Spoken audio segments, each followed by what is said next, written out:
Efetivamente, recepcionámos no passado dia 30 de novembro de 2011 uma carta subscrita pelo Sr. Associado número 23.243 que, segundo tal carta, anexava um requerimento subscrito por 168 sócios que na realidade contém 178 assinaturas, composto por 20 folhas escritas apenas na parte da frente, numeradas e rubricadas, a solicitar a marcação de uma Assembleia Geral Extraordinária com a seguinte ordem de trabalhos.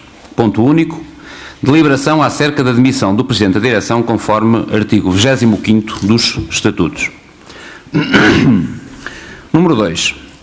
Analisado o documento denominado requerimento anexo a tal carta, constatou-se que só a primeira das 20 folhas contém expressamente o texto da petição que diz: os sócios abaixo assinado requerem a Vossa Excelência a marcação de uma Assembleia Geral Extraordinária conforme artigo 28º, linha B dos Estatutos, a qual deverá ter a seguinte ordem de trabalhos. Ponto único. Deliberação acerca da demissão do Presidente da Direção, conforme artigo 25º, número 1 dos Estatutos.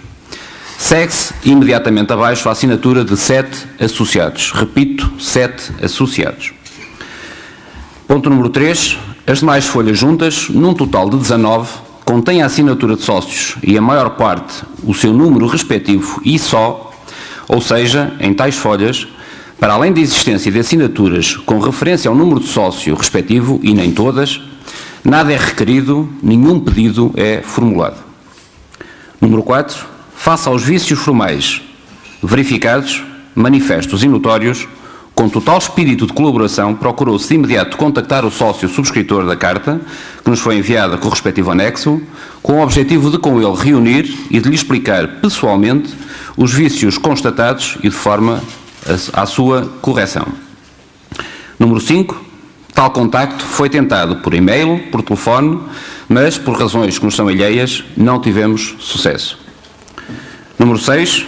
Por carta datada de 20 de dezembro de 2011, com aviso de recepção, respondemos ao Sr. Associado, dando-lhe nota do acima referido, convidando-o a aperfeiçoar o requerimento, sanando os vícios apontados e, de forma a tornar o processo o mais célere possível, que o mesmo fosse apresentado ou formulado, tendo em conta as disposições conjugadas dos artigos 28º das reuniões da Assembleia Geral, 27º da competência da Assembleia Geral e 25º da substituição dos membros dos corpos gerentes, fundamentando-o.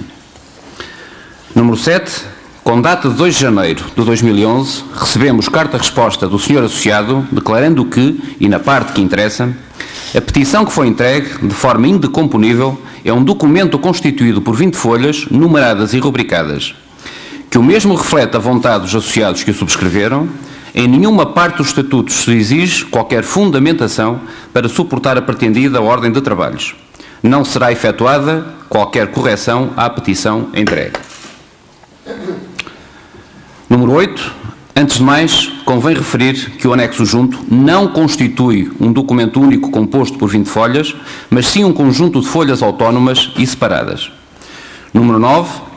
As 20 folhas, para poderem usufruir dessa qualidade de documento único, antes de serem assinadas ou subscritas, teriam de ser apresentadas a quem, com poderes, lhe conferisse essa qualidade, por exemplo, um notário ou um advogado, numerando-as e rubricando-as. Número 10. As folhas em causa estão apenas numeradas e rubricadas pelo dito senhor associado. Número 11.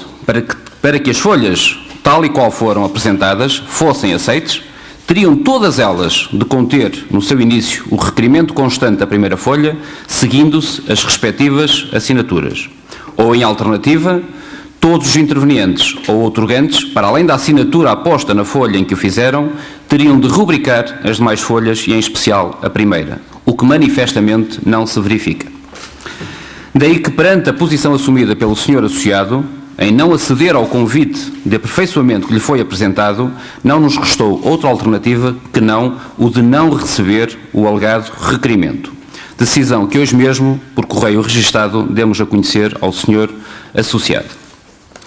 Concluindo, em momento algum a mesa da Assembleia Geral recusou a marcação da Assembleia Geral Extraordinária.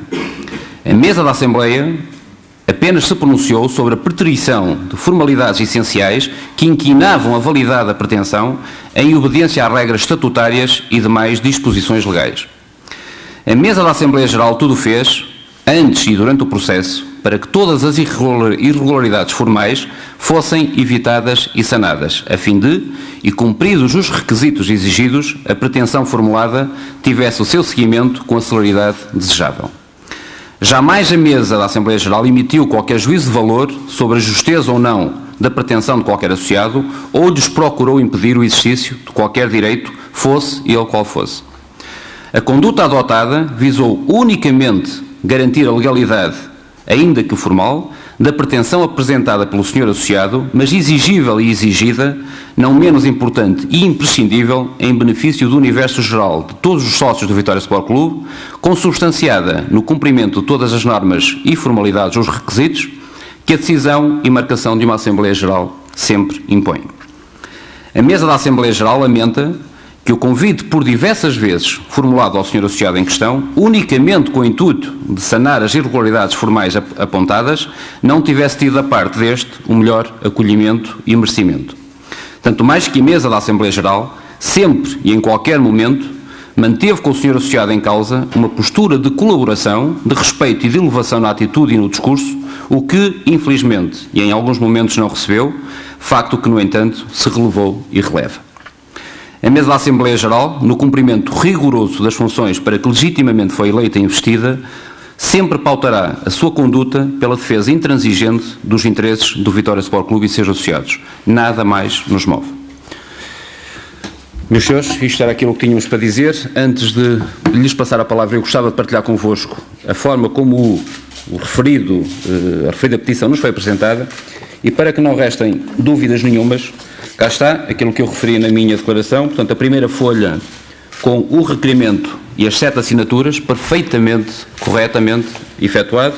Daqui para a frente, e para que não restem dúvidas também, fica claro de que não existe nada em termos de requerimento, tão somente assinaturas, algumas delas com números de sócios que tivemos que ser nós a identificar, vários deles, portanto, nada mais é exposto em termos de requerimento. E para que não restem dúvidas também sobre a forma como o pedido nos deveria ter sido formulado, temos inclusivamente, que faz alguma jurisprudência neste caso, uma petição exatamente com os mesmos objetivos, que era a destituição dos corpos gerentes na altura, de março de 2004, e vejam a forma como ela foi apresentada e como nós queríamos que esta mesma fosse apresentada.